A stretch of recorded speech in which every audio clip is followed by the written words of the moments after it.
Tomas Francis. Handling of Wales prop's head injury against England at Twickenham heavily criticised. Wales' Tomas Francis was allowed to play on despite sustaining a head injury in the 20th minute, which has been heavily criticised by Progressive Rugby, a lobby group on player protection. We consider the above incident demonstrates a clear and flagrant breach of HIA protocol. The handling of an incident involving Wales' Tomas Francis in Saturday's clash with England has been criticised as a clear and flagrant breach of head injury assessment protocol. Prop Francis sustained a head injury in the 20th minute of the Six Nations contest at Twickenham, in which Wales suffered a 23-19 defeat to leave them 9 points off the scorching pace set by unbeaten leaders France. Recommended 1/5. Ireland 57-6 Italy. Michael Lowry scores twice on Test debut in Six Nations win against 13-man Missouri.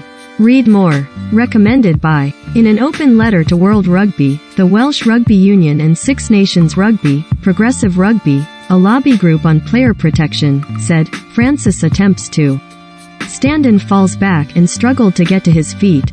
England remain in Six Nations title hunt after holding off Wales. Jones on rub of the green, Pivot. England try shouldn't have stood. Share. This is a modal window. Unsupported location. The video you are trying to watch cannot be viewed from your current country or location. He is seen holding his head. He is then seen using the post for support. He displays clear signs of ataxia and of being dazed. He is seen by a physio, medic. It is not clear which.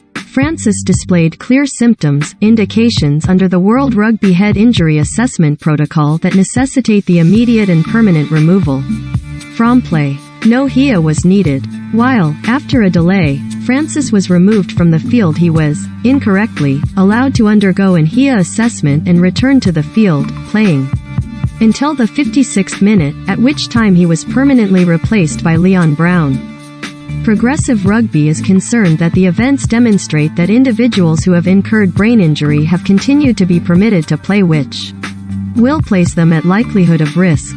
We consider the above incident demonstrates a clear and flagrant breach of HIA protocol that potentially puts both the short-term and long-term health of an elite athlete at risk. The letter added, in addition, we still await the outcome of investigations into the failure to remove England's Jack Nowell from the field during the game against Italy, February 13, and behavior of the England medical team at the culmination of the Italy v England U20 game, February 11.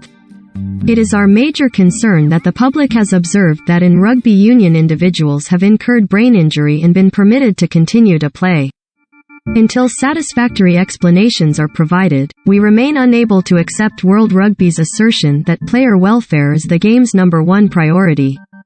A statement from World Rugby on Sunday read, "Player welfare is paramount for everyone involved in rugby, and a collaborative approach is at the heart of ensuring all processes, such as the head injury assessment, HIA, operational in elite competitions, are followed for the good of the game." As with other elite international competitions, World Rugby works alongside Six Nations Rugby, who conduct reviews following every championship game, to identify and address any potential issues that arise from these matches. This approach is supported by a dedicated HIA review process, which is available to tournament organizers where required.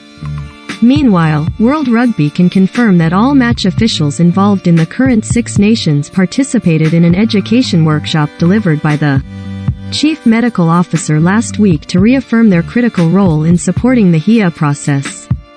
The PA News Agency has also contacted the Welsh Rugby Union for comment.